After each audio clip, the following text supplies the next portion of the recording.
나이 60이 넘으니까 이런 얘기를 꺼내는 게 웃기긴 해요. 남편과 저는 30년을 함께 살았거든요.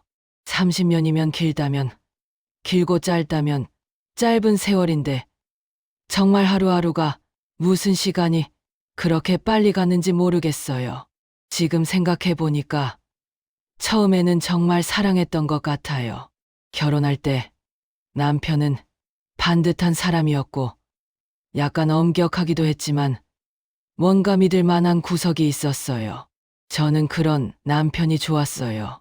내 아버지가 워낙 엄한 사람이었기 때문에 남편의 그런 모습이 안정감처럼 느껴졌거든요.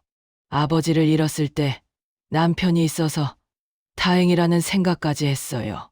그 시절에는 남편이 나의 전부인 줄 알았어요. 결혼 초에 남편과 저는 정말 행복했어요. 작은 전셋집에서 시작했는데 그 집이 마치 궁전처럼 느껴졌어요. 신혼집이었거든요. 뭐든 새롭고 설렜어요. 남편이 퇴근해서 들어올 때마다 기다렸어요. 그 얼굴을 보는 것만으로도 하루가 완성되는 기분이었거든요. 저는 남편을 위해 밥을 준비했고 옷을 정성껏 입었어요. 머리도 매일 했고 화장도 했어요. 남편도 그런 저를 사랑하는 것 같았어요. 퇴근해서 집에 들어오면 가장 먼저 저를 찾았어요. 일은 어땠냐고 물어봤어요. 저는 그 말을 들으면서 정말 행복했어요. 누군가 내 하루를 궁금해하고 있다는 게 얼마나 소중한 일인지 알았어요. 주말에는 손을 잡고 시장도 다니고 영화도 봤어요. 작은 카페에 앉아서 커피를 마시기도 했어요. 그 시간들이 정말 소중했어요. 밤에 누워서 남편을 바라보면서 이렇게 계속 행복할 거라고 생각했어요. 우리 둘이 늙어가도 이렇게 함께 할 거라고 생각했어요. 죽을 때까지 손을 잡고 있을 거라고 생각했어요. 그때 나는 정말 행복했다고 생각해요. 그것이 인생이라고 생각했어요. 그것이 사랑이라고 생각했어요. 그런데 첫째가 태어나면서 뭔가 달라지기 시작했어요. 아기를 키우는 게 이렇게 힘들 줄은 몰랐어요. 밤마다 울었고 낮에는 어떻게든 울음을 그쳐야 했어요. 제 몸도 제 몸이 아니었어요. 피로가 극심했어요. 젖도 물렸고 배가 팽팽했어요. 제 가슴은 바위처럼 단단했어요. 젖을 짜도 젖도 나오지 않았어요. 가슴 전체가 아팠어요. 산후 우울증도 왔었어요. 앉아만 있어도 눈물이 나오곤 했어요. 아무 이유 없이. 뭐가 잘못된 건지 모르겠는데 내 몸이 감당할 수 없을 정도로 무거웠어요. 마치 내 몸이 파괴되고 있는 것 같은 기분이었어요. 누군가가 내 안에서 뭔가를 빼내고 있는 것 같은 기분이었어요. 그런데 아무도 제 고통을 물어봐 주지 않았어요. 남편은 일을 해야 한다면서 밤에 아기가 울어도 일어나지 않았어요. 제가 깼거든요. 아기가 울면 나는 벌떡 일어나야 했어요. 그게 엄마니까 당연하다고 생각했어요. 아기는 내 아기니까 내가 봐야 한다고 생각했거든요. 처음엔 이해했어요. 남편도 일하느라 힘들 거라고 생각했거든요. 회사에서 얼마나 스트레스를 받는지 몰라요. 집에 와서 잠을 자야 일할 수 있겠지 하고 생각했어요. 하지만 시간이 지나면서 그게 당연해지더라고요. 남편은 일을 하고 저는 아이를 키운다. 그게 이 집의 규칙이 되어버렸어요. 그리고 내 역할이 되어버렸어요. 처음에는 이 역할이 영광스럽다고 생각했어요. 하지만 시간이 지날수록 이 역할은 감옥이 되었어요. 내 인생은 아기의 시간표에 맞춰졌어요. 첫째가 좀 컸을 때 둘째가 태어났어요. 저는 남편한테 도움을 청했어요. 아이가 둘이 되니까 정말 힘들었거든요. 제 혼자서는 감당할 수 없을 것 같았어요. 산후조리를 제대로 할 수 없었어요. 시어머니는 도와주러 오지 않았어요. 남편의 엄마는 성격이 까칠해서 함께 있으면 스트레스가 더 받았거든요. 내가 쉬고 있으면 왜 그따위로 쉬냐고 했어요. 아기를 안는 방식도 지적했어요. 밥을 먹는 방식도 지적했어요. 모든 게 잘못된 것처럼 보였어요. 그래서 남편한테 제 어머니가 와주는 게 낫지 않냐고 물었어요. 남편은 그건 집안 문제가 될 것 같다고 했어요. 아내의 부모가 남편의 집에 오는 건 좋지 않은 신호라고 봤거든요. 마치 아내가 남편의 가족을 신뢰하지 않는다는 신호처럼 말이에요. 그래서 저는 어머니를 부르지 못했어요. 어머니는 전화해서 제가 힘들어하는 것 같았지만 제가 원하지 않으니 오시지 않았어요. 혼자 남겨졌어요. 정말 혼자였어요. 아이 둘을 안고 밤을 지새웠어요. 그렇게 또 몇 년이 지났어요. 밤에는 아기들의 울음으로 깨고 낮에는 아이들의 요구로 하루를 보냈어요. 제 손은 항상 타올로 닦지 않은 젖은 손이었어요. 머리도 감을 시간이 없었어요. 한 달에 한 번 미용실에 가는 것이 정말 호화로운 시간처럼 느껴졌어요. 그것도 죄책감을 느끼면서 갔어요. 아이들이 있는데 내가 왜 미용실을 가냐는 죄책감 말이에요. 거울을 보면 제 얼굴이 남이었어요. 누구예요? 이 사람은, 이 사람의 눈이 이렇게 흐릿했나? 피부가 이렇게 거칠었나? 머리카락이 이렇게 빠졌나? 주근깨도 늘었어요. 얼굴도 부어 있었어요. 그런 생각이 들곤 했어요. 내 몸이 내가 아닌 것 같았어요. 이 몸은 아기들을 위한 것이었어요. 내 젖가슴도 내 것이 아니었어요. 아기들을 위한 것이었어요. 내 팔도 내 것이 아니었어요. 아기들을 안아주기 위한 것이었어요. 제 시간도 제 것이 아니었어요. 아이들을 위한 시간이었어요. 내가 누구인지 묻는 일은 사라졌어요. 내가 누구여야 하는지만 남았어요.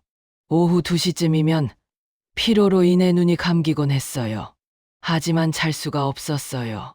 아이들이 있었거든요. 첫째는 학교에서 돌아오고 둘째는 낮잠을 깨고 울곤 했어요. 저는 그들의 요구에 응해야 했어요. 간식을 챙겨주고 옷을 갈아주고 숙제를 봐줘야 했어요. 내 눈을 뜬 상태로 그 시간이 정말 길었어요.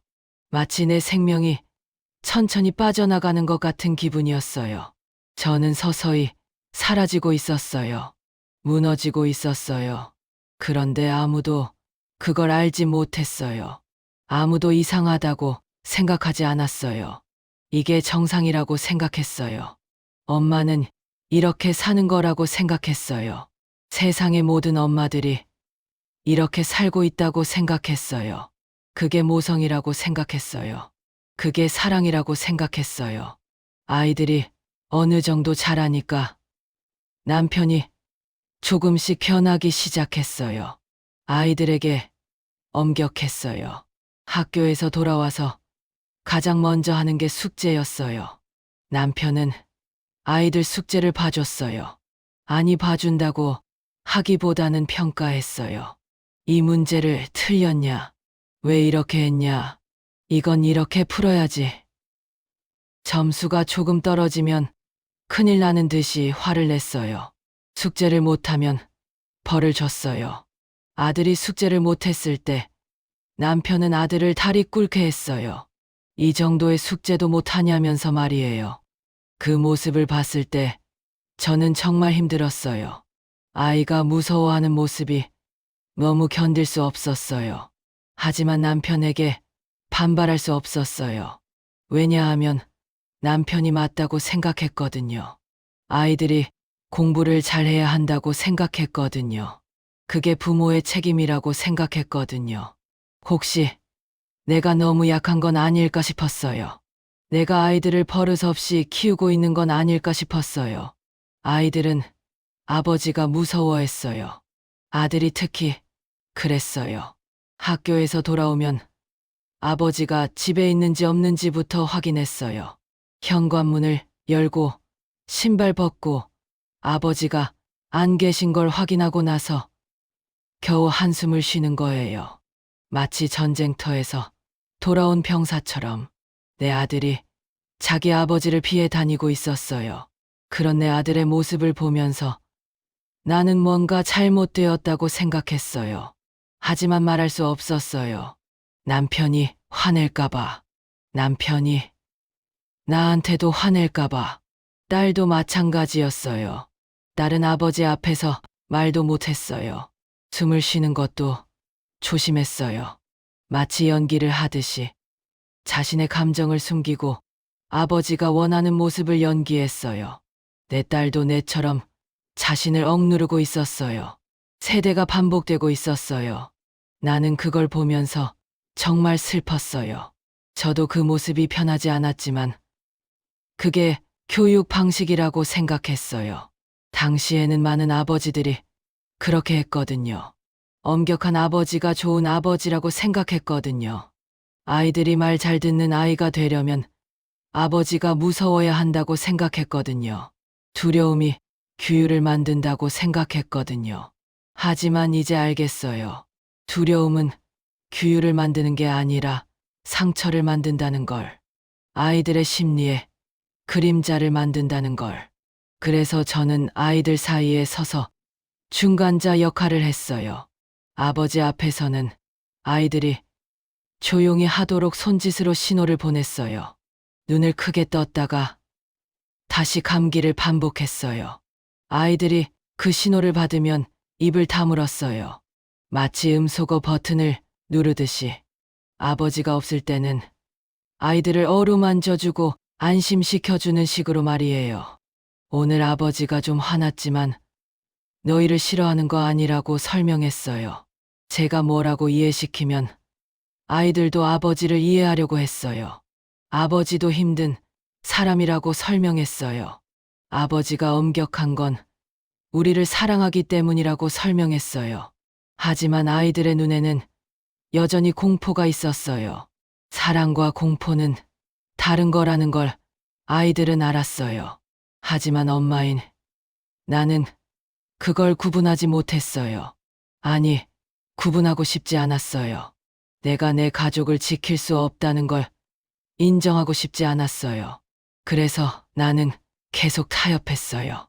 그렇게 살다 보니 제가 뭐가 되어 있었는지 모르겠어요. 아침에 눈을 뜨는 순간부터 잠들 때까지 저는 항상 누군가를 위해 움직였어요.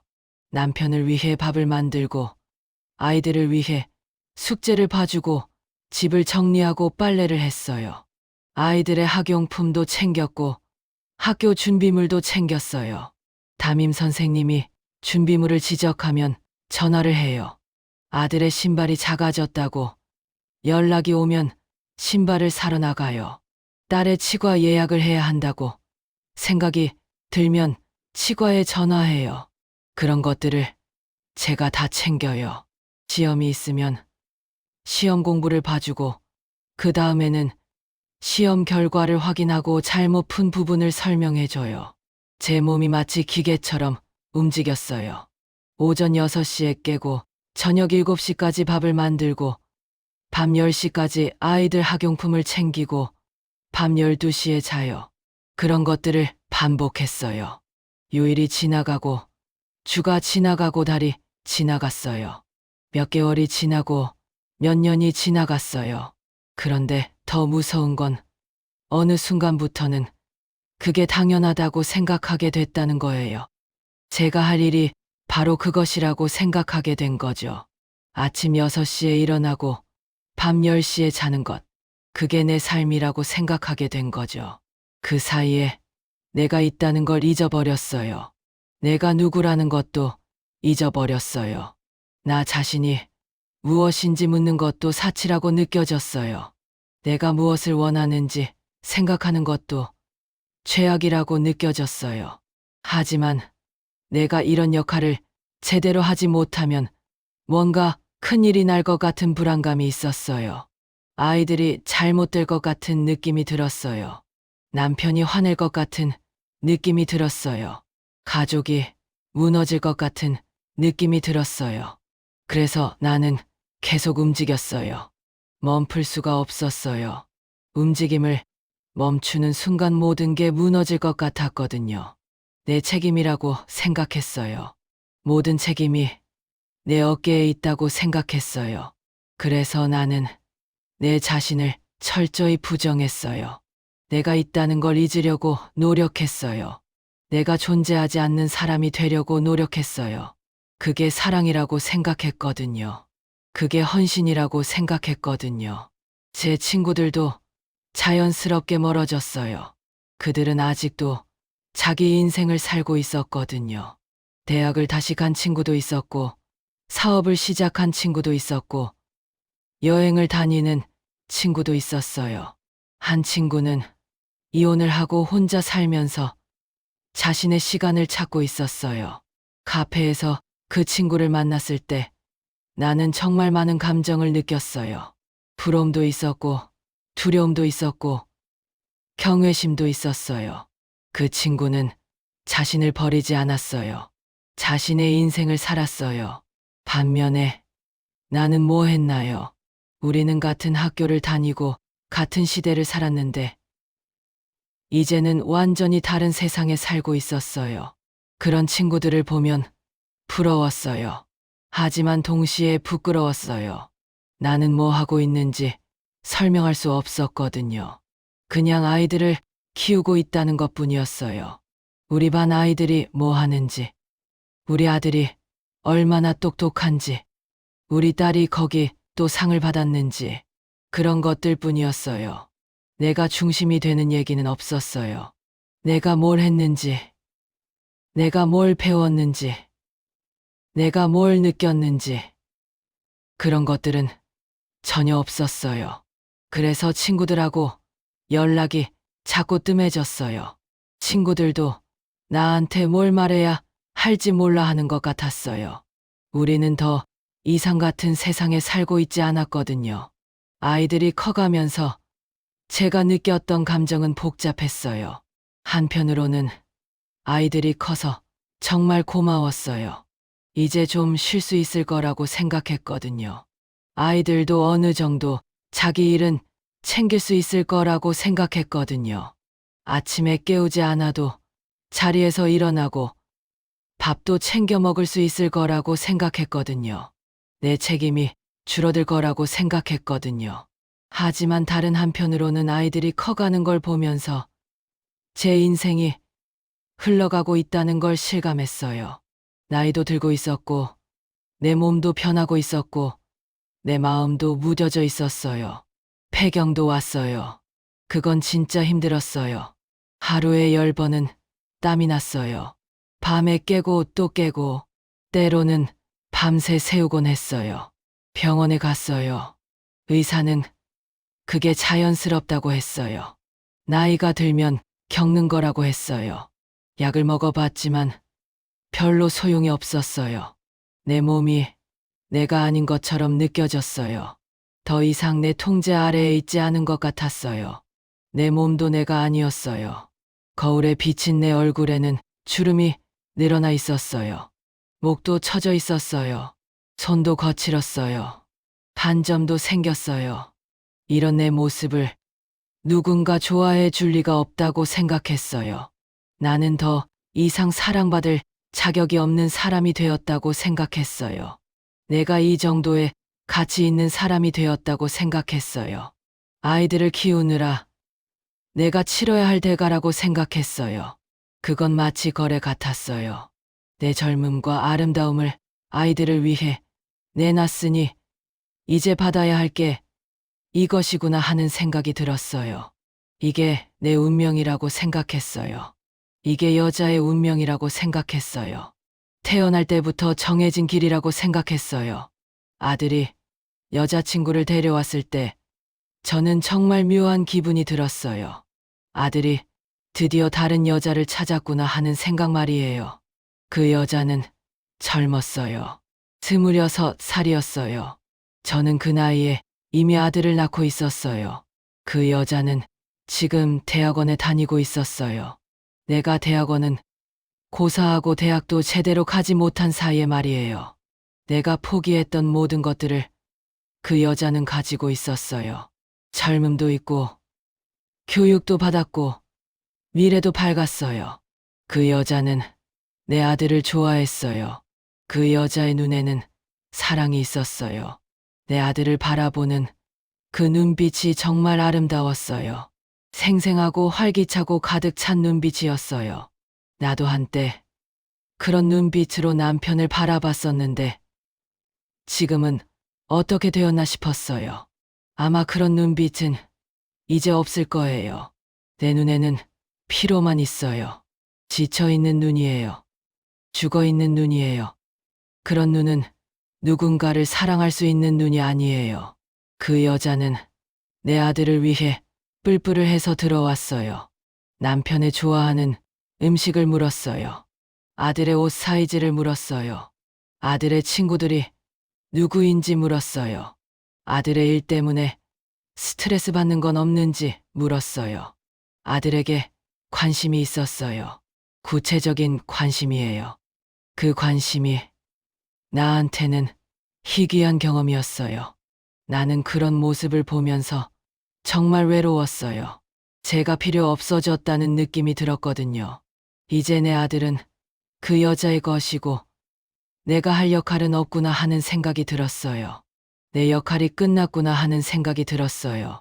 그리고 동시에 무서웠어요. 아들이 집을 나가고 나면 나한테 뭐가 남을까 싶었거든요. 남편과 둘이 남겨질 텐데 우리가 뭘 하면서 살아갈까 싶었거든요.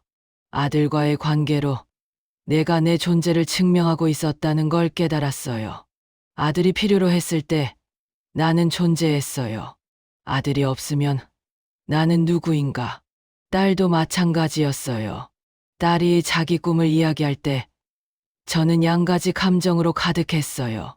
딸이 행복해했으면 좋겠지만 딸이 내가 하지 못한 것들을 하는 걸 보는 게 힘들었거든요. 왜냐하면 그게 내 포기를 자꾸 생각나게 했거든요.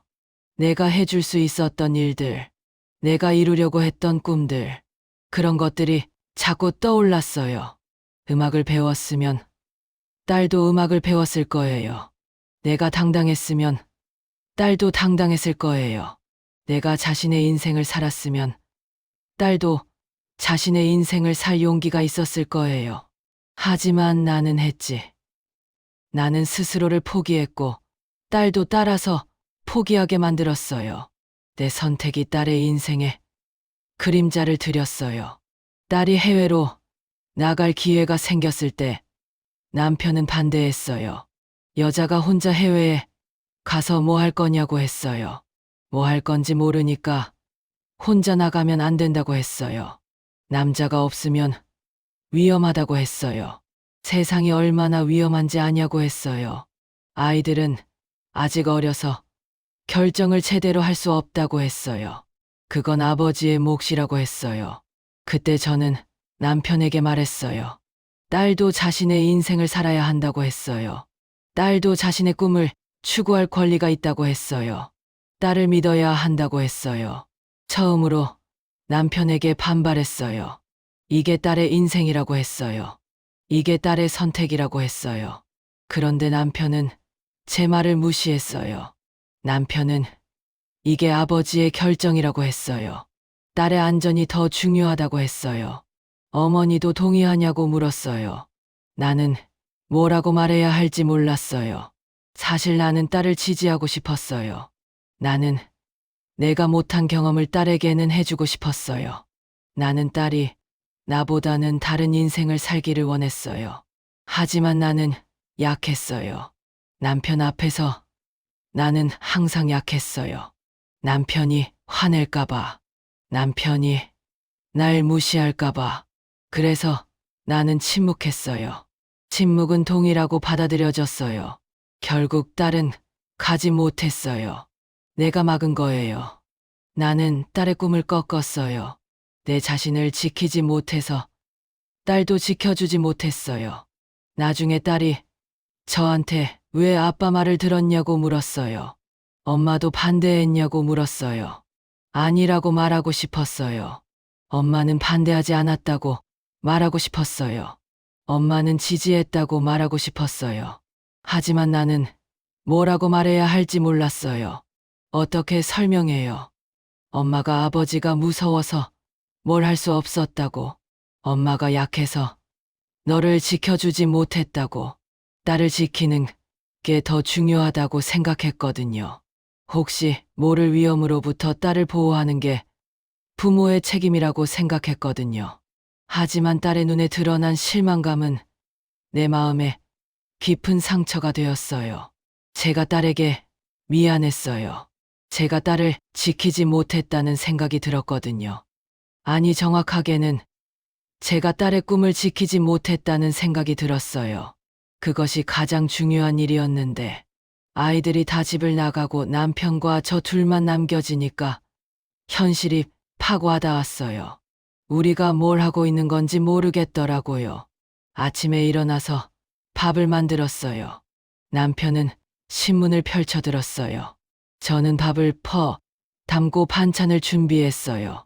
우리는 말없이 밥을 먹었어요.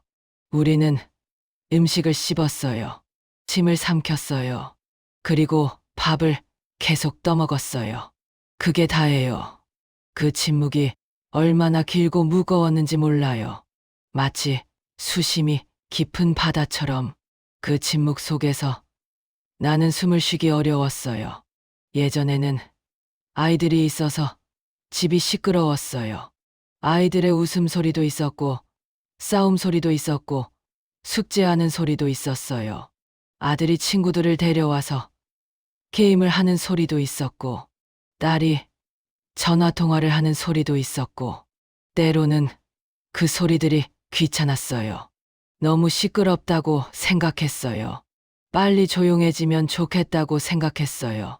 하지만 지금은 아무것도 없었어요. 남편과 저만 남겨졌는데, 우리는 뭘 말해야 할지 몰랐어요. 뭐 말할 게 있을까요? 그동안 뭘 했냐고요. 그냥 살았지. 뭘 더 말할 게 있어요. 밥을 먹고 일을 하고 아이들을 키웠지. 그게 우리 인생이었어요. 30년의 인생이 그게 다였어요. 정말 그게 다일까요?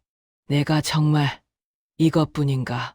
나는 정말 이것만 했나? 내가 주인공이 아니었던 인생. 내가 조연이었던 인생. 내가 없어도 된 인생. 저는 밤에 침대에 누워서 생각했어요. 정말 이렇게 살아야 하는 건가? 이 침묵이 앞으로 10년을 더 지속될 건가? 20년을 더 지속될 건가? 죽을 때까지 지속될 건가? 그런 생각을 하면 숨이 막혔어요. 마치 누군가가 나의 목을 졸라고 있는 것 같았어요. 나는 이 침묵 속에서 질식하고 있었어요. 아니, 이미 질식했어요. 더 이상 숨을 쉬지 않고 있었어요. 나는 산송장이었어요. 움직이지만 살아있지 않은 시체였어요. 남편은 여전히 저한테 말이 많지 않았어요. 아니, 사실 처음부터 많지 않았어요. 하지만 전에는 그게 괜찮았어요. 왜냐하면 저는 바빴거든요. 아이들을 챙기느라 남편과 말을 할 시간도 없었어요. 혹은 말을 하고 싶지 않았어요. 남편의 말은 지시였거든요. 이렇게 해, 저렇게 해. 아이들을 왜 이렇게 키워? 밥이 왜 이 맛이야? 일이 왜 없어? 뭐 하고 있어? 그런 말들이었어요. 그런 말을 들으면 내 기분이 안 좋아졌거든요. 내 자존감이 떨어졌어요. 내가 무능한 사람이라는 느낌이 들었어요. 내가 못난 아내라는 느낌이 들었어요. 그래서 차라리 말을 하지 않는 게 낫다고 생각했어요.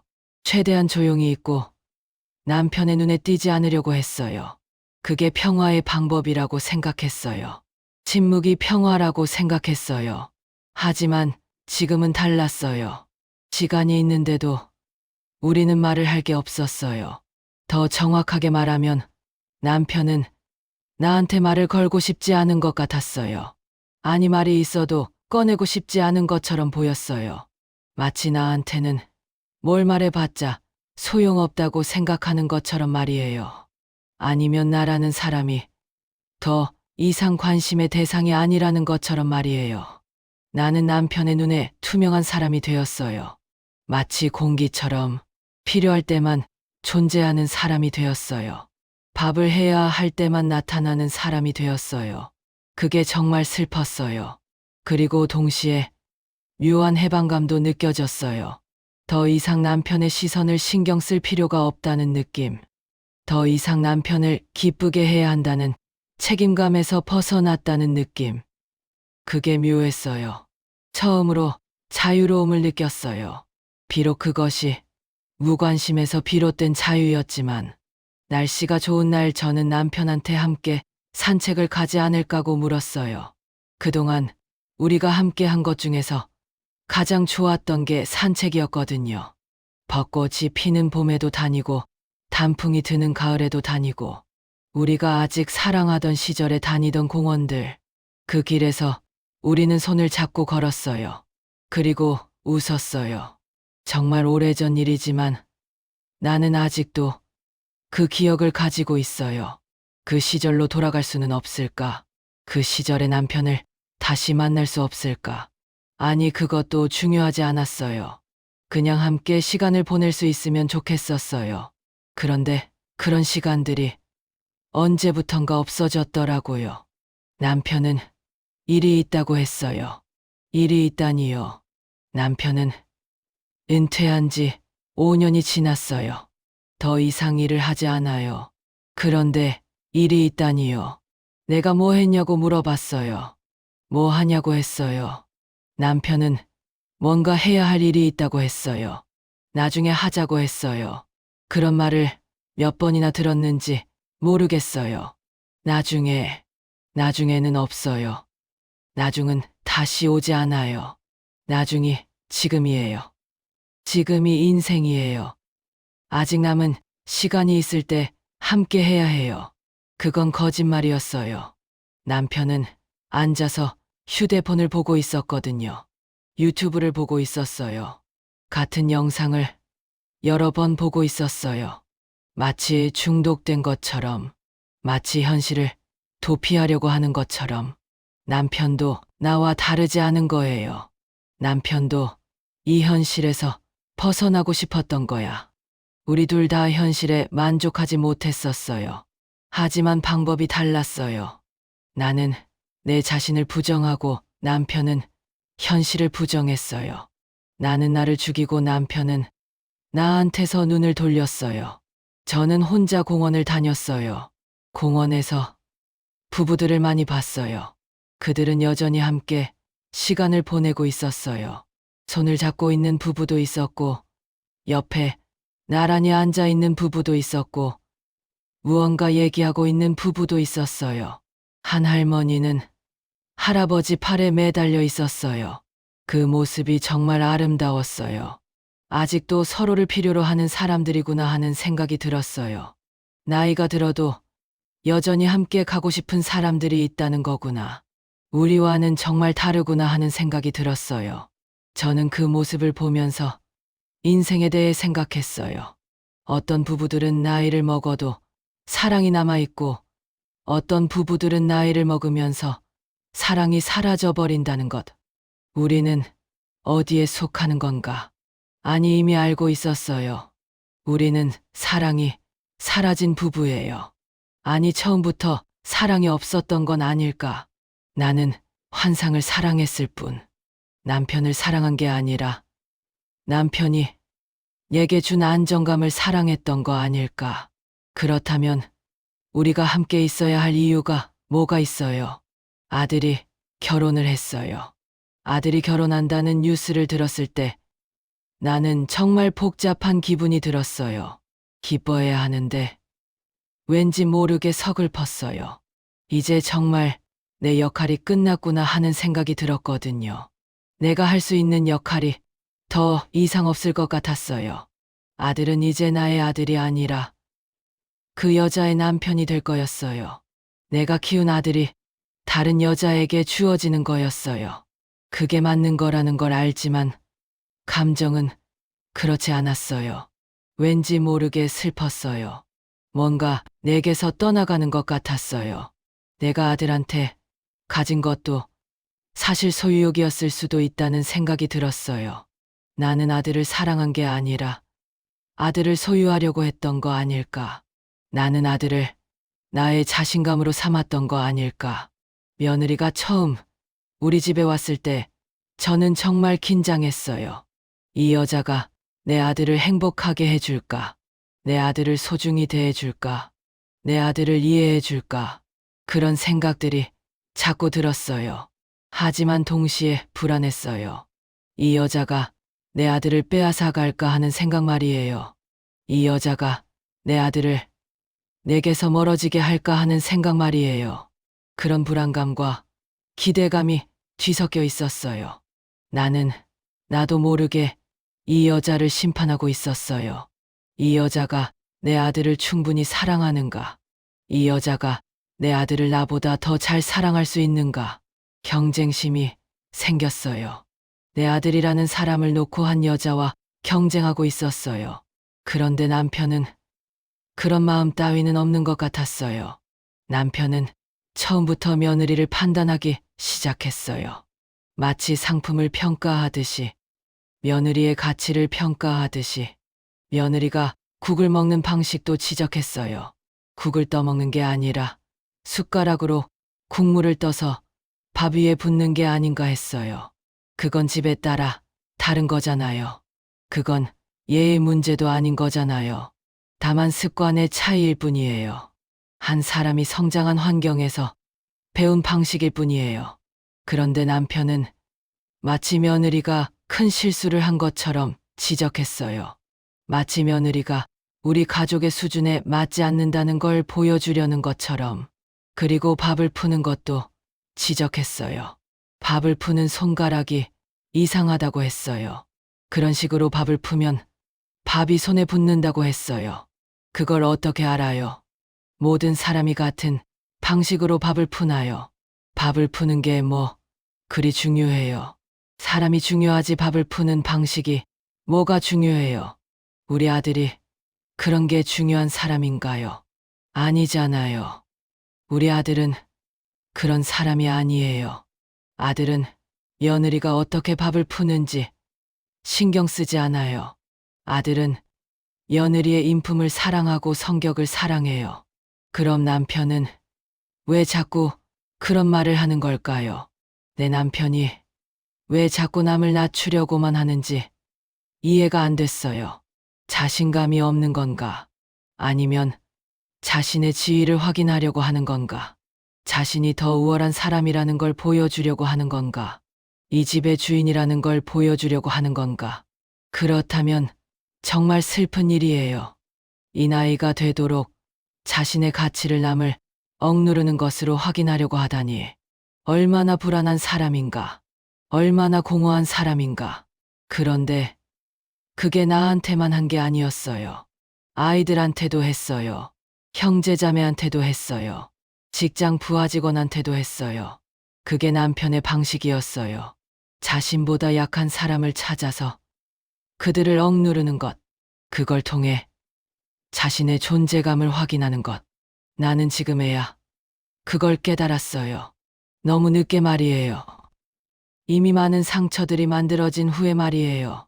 며느리는 이 모든 지적을 받으면서 얼굴이 굳어갔어요. 처음에는 고개를 끄덕이며 들으려고 했어요. 나중에 맞춰야겠다는 생각으로, 배워야겠다는 생각으로. 하지만 지적이 계속되자 며느리의 표정이 어두워졌어요. 눈빛도 죽었어요. 입모양도 경직되었어요. 마치 내가 아들 때문에 겪었던 그 모습이 반복되고 있었어요. 내 아들도 한때 그런 모습이었거든요. 그런데 이제는 내 며느리가 그런 모습이 되고 있었어요. 세대가 다시 반복되고 있었어요.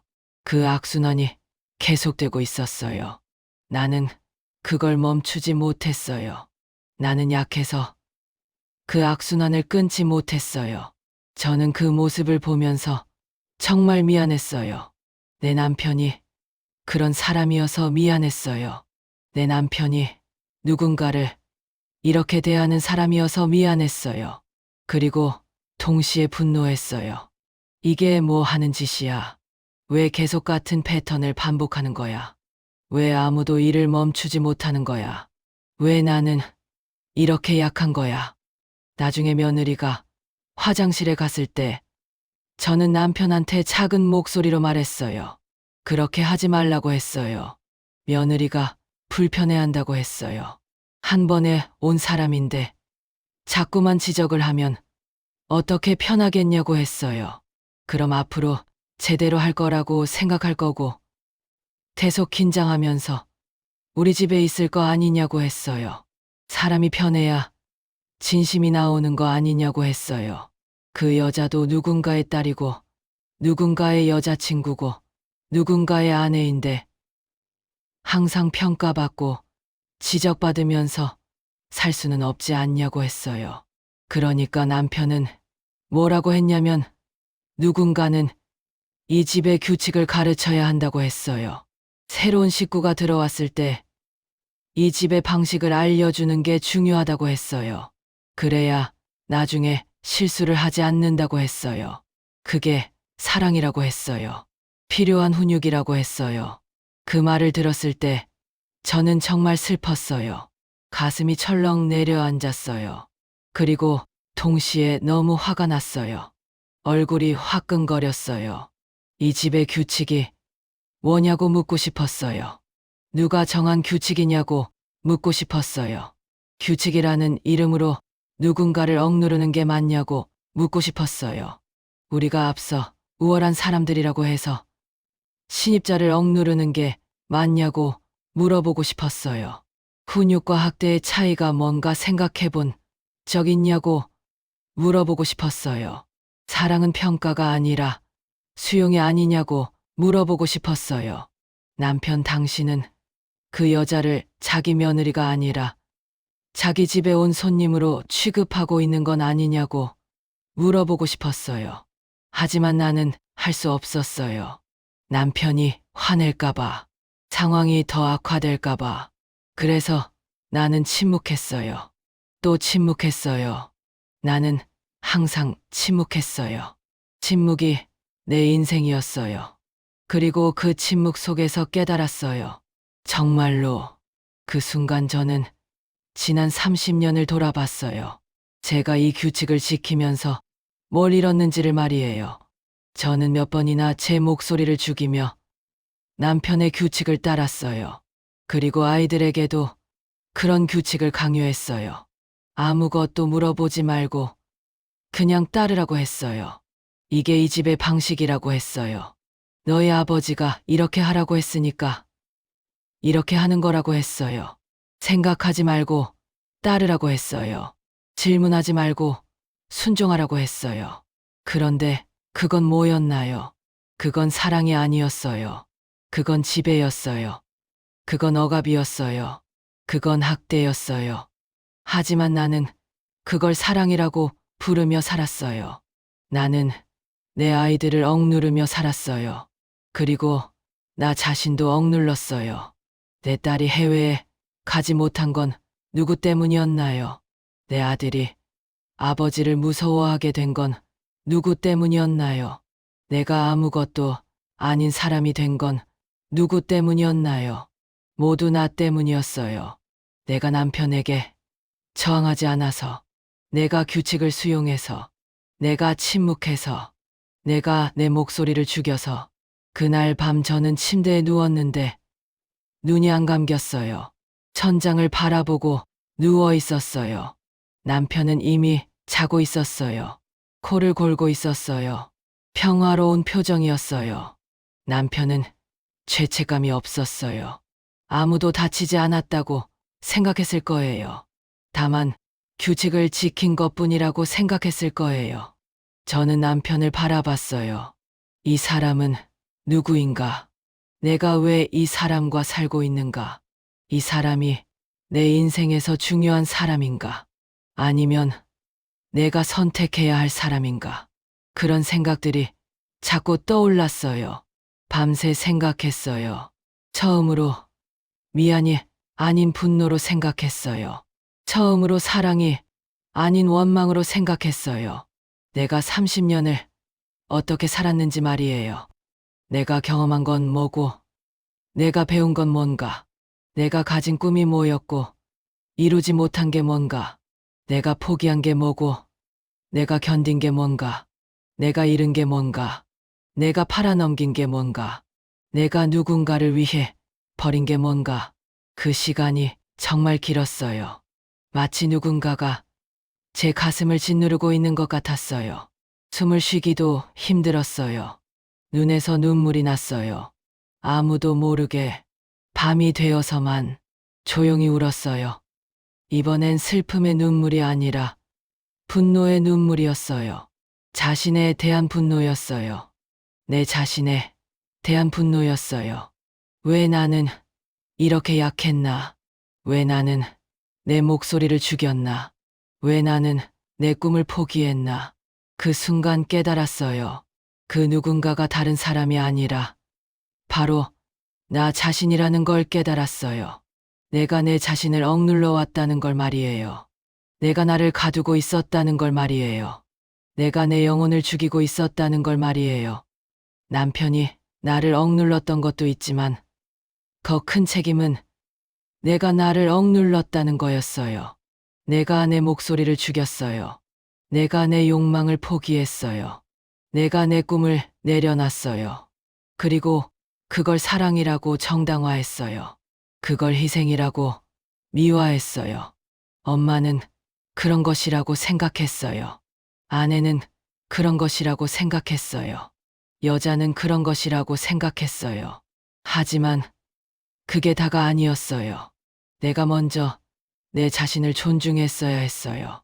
내가 먼저 내 목소리를 들었어야 했어요. 내가 먼저 내 꿈을 지켰어야 했어요. 그렇지 않으면 아무것도 지킬 수가 없어요. 아이도 못 지키고 가족도 못 지켜요. 나 자신도 못 지켜요. 젊을 때 저는 음악을 좋아했어요. 정말 정말 좋아했어요. 다른 게 전혀 필요 없을 정도로 좋아했어요. 피아노를 배우고 싶었어요. 성악을 배우고 싶었어요. 음악이 내 삶이 되기를 원했어요. 고등학교 때 음악 시간이 가장 좋았어요. 그 시간만 되면 세상의 모든 근심을 내려놓을 수 있었어요. 학교에서의 스트레스도 집에서의 어려움도 다 잊을 수 있었어요. 음악은 나의 피난처였어요. 나의 안식처였어요. 아버지가 돌아가신 후에도 음악이 나를 살아나게 했어요. 음악이 없었으면 나는 그 슬픔에 빠져나올 수 없었을 거예요. 선생님이 피아노를 연주할 때마다 저는 눈을 감고 음악에 빠져들었어요. 아무것도 생각하지 않고 오직 음악에만 빠져들었어요. 그 시간이 최고의 행복이었어요. 음악 선생님은 제게 음악을 공부해보지 않겠냐고 물었어요. 그 말을 들었을 때 제 가슴이 철렁했어요. 내가 음악을 공부할 수도 있다는 생각이 처음 들었거든요. 내가 피아노 선생님이 될 수도 있다는 생각이 들었어요. 내 인생이 음악으로 가득 찬 인생이 될 수도 있다는 생각이 들었어요. 그게 나의 꿈이었어요. 그게 내가 진짜 원하던 인생이었어요. 하지만 집이 그리 넉넉하지 않았거든요. 아버지도 일찍 돌아가셨고 어머니는 혼자 나를 키워야 했어요. 누나를 키워야 했어요. 동생을 키워야 했어요. 음악은 사치였어요. 돈이 많아야 하는 것이었어요. 그래서 음악은 꿈꾸기만 했어요. 하지만 음악을 좋아하는 마음만으로도 충분했어요. 내 마음이 음악으로 가득했어요. 어디를 가든 음악이 들렸어요. 새의 울음소리도 음악이었고, 뒷소리도 음악이었고, 사람들의 목소리도 음악이었어요. 바람도 음악이었고, 나무숲도 음악이었어요. 세상 모든 게 음악이었어요. 언젠가는 이 꿈도 이루겠지 하면서 살았어요. 언젠가는 피아노를 배우겠지 하면서 나이가 들어도 절대 늦지 않다고 생각했어요. 음악은 영원한 거니까. 그런데 결혼하면서 그 꿈은 어디론가 사라졌어요. 아이들을 키우면서 제 인생은 뒤로 밀려났어요. 음악을 생각할 시간도 없었어요. 음악을 들을 여유도 없었어요. 오전에 아이들을 깨우고, 오후에는 숙제를 보고, 저녁에는 밥을 만들고, 밤에는 아이들이 자는지 확인하고, 그 반복이었어요. 음악은 사치가 되었어요. 음악은 내가 할 수 없는 것이 되었어요. 언젠가는 내 시간이 오겠지 하면서 계속 기다렸어요. 아이들이 크면 그 시간이 오겠지 하면서 말이에요. 아이들이 결혼하면 그 시간이 오겠지 하면서. 하지만 그 언젠가는 오지 않았어요. 아이들이 컸고 남편과는 멀어졌고 나는 그대로였어요. 정확하게 말하면 내는 점점 작아졌어요. 제 목소리는 작아졌고 제 존재감은 희미해졌어요. 마치 공기가 되어가는 것 같았어요. 필요 없는 공기처럼, 더 이상 누군가에게 필요 없는 투명한 공기처럼. 그런데 누구도 그걸 주목하지 않았어요. 아무도 묻지 않았어요. 오미라는 어떻게 지내냐고 말이에요. 오미라는 뭘 하고 싶은데 하지 못해서 괴로워하지는 않냐고 말이에요. 오미라는 정말 행복한가 하고 말이에요. 오미라는 누구인가 하고 말이에요. 30년을 되돌아보니 정말 많은 것을 포기했다는 생각이 들어요. 제 친구들을 포기했고, 제 취미를 포기했고, 제 꿈을 포기했어요. 제 외출도 포기했어요. 심지어 제 옷까지 포기했어요. 아이들을 위해 옷을 못 사고 남편을 위해 화장도 안 했어요. 제가 예뻐지고 싶은 마음도 있었지만 그건 죄악이라고 생각했어요. 엄마가 자꾸 예뻐진다고 하면 아이들이 뭐라고 생각할까 싶었어요. 남편이 뭐라고 할까 싶었어요. 아마 남편은 왜 그 돈을 다른 데 쓰지 않냐고 할 거예요. 그래서 나는 회색빛 옷을 입었어요. 머리도 묶었어요. 화장도 하지 않았어요. 점점 투명한 사람이 되었어요. 공기가 되었어요. 그렇게 포기하면서 뭘 얻었나 싶었어요. 아이들의 성장, 남편의 안정감, 그것들이 과연 내 전부를 포기할 만한 가치가 있었나 싶었어요. 아이들은 이제 자기 인생을 살고 있어요. 나한테는 감사하지만 나에게 종속되지 않아요. 오죽하면 딸은 내게 이혼을 지지할 정도예요. 아들도 내가 행복해야 한다고 말할 정도예요. 내 희생이 아이들을 더 나은 사람으로 만들었나요? 아니었어요. 내 희생은 아무것도 바꾸지 못했어요. 아이들은 여전히 상처받았고 나는 여전히 불행했어요. 그렇다면 내가 남편과 함께 있어야 할 이유가 뭐가 있어요? 남편도 이제 나한테 필요 없어 보였어요. 남편은 자신의 인생을 충분히 살았어요. 자신의 꿈을 이루었어요. 자신의 욕망을 충족했어요. 나는 뭘 했나요? 그럼 우리가 함께 있는 이유가 뭐가 있어요? 무엇 때문에요? 정말 무엇 때문에? 이혼을 생각한 지도 꽤 오래됐어요. 처음엔 정말 미쳤다고 생각했어요. 이 나이에 뭐 하는 짓인가 싶었고요. 60년이나 먹은 여자가 이혼을 한다니, 혼자가 된다니, 그게 가능한 일인가 싶었어요.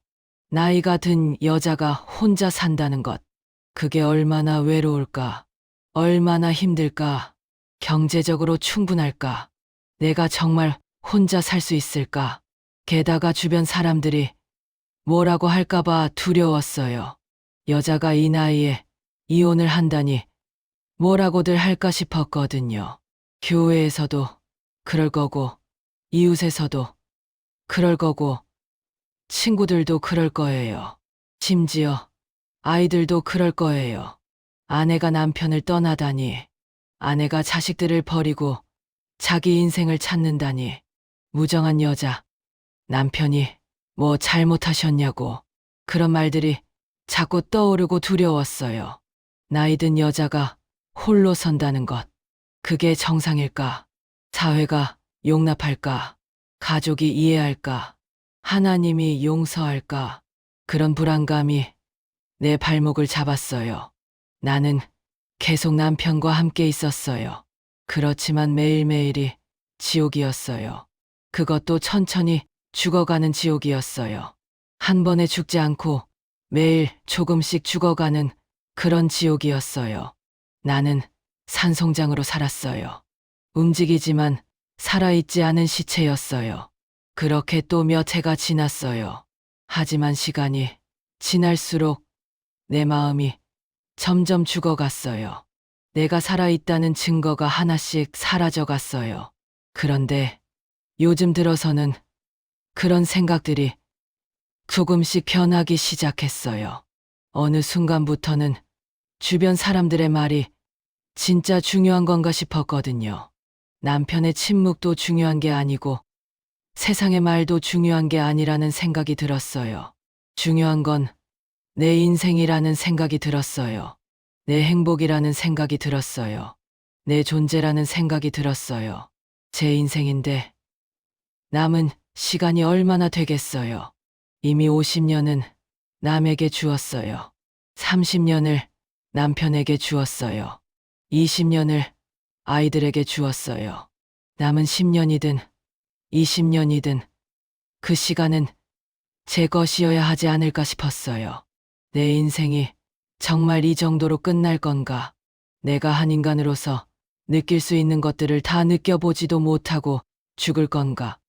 음악도 못 들어보고, 여행도 못 가보고, 친구들도 못 만나보고, 사랑도 다시 못 느껴보고, 행복도 못 느껴보고, 그런 생각이 들 때마다 가슴이 철렁 내려앉아요.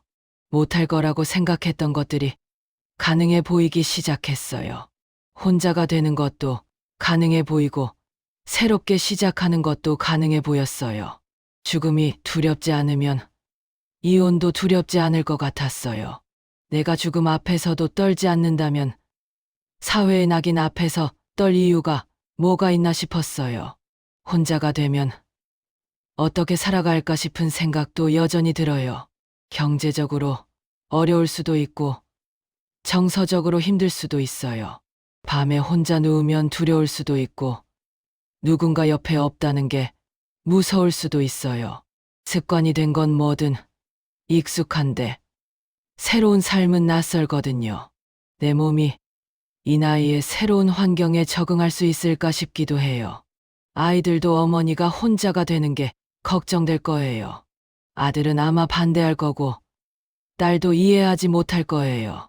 아들이 뭐라고 할까? 엄마가 이 나이에 무슨 이혼이냐고 할 거예요. 아버지가 뭐 잘못하셨냐고 할 거예요. 아버지는 엄마를 먹여주고 입혀주지 않았냐고 할 거예요. 엄마를 아껴주지 않았냐고 할 거예요. 마치 나를 빚진 사람처럼 생각할 거예요. 마치 내가 아버지에게 영원히 감사해야 한다고 생각할 거예요. 딸은 더 상처받을 거예요. 엄마가 아빠를 저버렸다고 생각할 거예요. 엄마가 가족을 포기했다고 생각할 거예요. 엄마는 이기적이라고 생각할 거예요. 그 모든 것들이 제 마음을 흔들어 놨어요. 때로는 이렇게 사는 게 맞지 않을까 싶기도 했어요. 이게 내 운명이고 내 숙명이 아닐까 싶기도 했어요. 대부분의 아내들이 이런 식으로 살지 않냐고 생각했어요. 이게 다 엄마의 몫이 아니냐고 생각했어요. 수많은 조상들도 이런 식으로 살지 않았나 생각했어요. 그게 여자의 인생이라고 생각했어요. 그게 운명이라고 생각했어요. 그런 생각들 속에서 몇 해를 더 보냈어요. 하지만 시간이 지날수록 내 마음이 점점 죽어갔어요. 더 이상 움직이지 않았어요. 더 이상 느끼지 않았어요. 더 이상 살아있지 않았어요. 하지만 지금은 알겠어요. 지금 내가 느끼는 이 고독이 남편과 함께 있으면서 느끼는 고독보다는 다를 것 같아요. 남편과 함께 있으면서 느끼는 고독은 누군가와 함께 있는데도 혼자라는 그런 절망적인 감정이거든요. 그건 이루 말할 수 없는 슬픔이에요. 누군가 옆에 있는데 나를 봐주지 않는다는 것. 누군가 옆에 있는데 내 목소리를 들어주지 않는다는 것. 누군가 옆에 있는데 나를 필요로 하지 않는다는 것. 누군가 옆에 있는데 나를 사랑하지 않는다는 것. 그런 고독은 정말 가혹해요. 그건 마치 누군가가 서서히 나를 살인하는 것 같은 기분이에요. 숨이 천천히 끊어지는 기분이에요. 내가 천천히 죽어가는 기분이에요. 반면에 혼자가 되면 적어도 그 절망감은 없을 거예요. 나는 혼자라는 걸 명확히 알 거예요. 누군가가 나를 사랑해주지 않는다는 걸 명확히 알 거예요. 그래서 오히려 자유로울 거예요. 그 자유로움 속에서 나는 새로워질 수 있을 거예요. 대신 새로운 무언가를 시작할 수 있을 거예요. 아주 작은 것이라도 말이에요.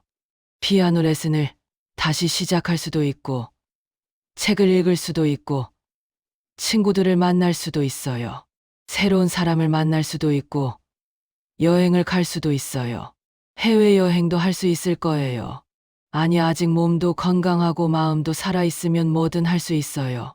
내가 원하는 음식을 먹고, 내가 원하는 시간에 자고, 내가 원하는 옷을 입을 수 있어요. 내가 원하는 색깔의 옷을 입을 수 있어요. 파란색도 좋고, 빨간색도 좋고, 알록달록한 옷도 입을 수 있어요. 화장도 할 수 있어요. 미용실도 제 맘대로 갈 수 있어요. 내가 하고 싶은 일을 할 수 있어요.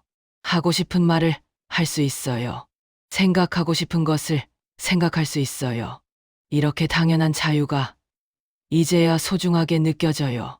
이 자유들이 얼마나 귀한 것인지 이제야 알겠어요. 그런 작은 것들이 제 인생을 다시 채워줄 수 있을 것 같아요.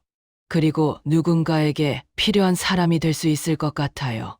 단순히 엄마로서가 아니라 오미라라는 한 인간으로서 말이에요. 누군가에게 도움이 되고 누군가를 웃게 하고 누군가를 격려할 수 있는 사람이 될 수 있을 것 같아요. 누군가의 스승이 될 수 있을 것 같아요. 최근에 나는 새로운 일을 시작했어요. 주 2번 어린이 음악학원에서 아이들을 가르치고 있어요. 그건 아주 작은 시작이지만 나한테는 정말 큰 변화였어요. 처음에는 떨렸어요. 내가 정말 누군가를 가르칠 수 있을까? 내가 아직도 그럴 능력이 있을까? 그런 두려움이 있었어요. 하지만 음악을 배우고 싶어 하는 아이들을 보는 순간 뭔가 깨어났어요. 내가 오래전에 가지고 있던 열정이 다시 살아났어요. 내가 누군가의 스승이 될 수 있다는 게 정말 신기했어요. 아이들이 저한테 배우려고 하고 선생님이라고 부르고 나를 존경한다는 게 느껴졌어요.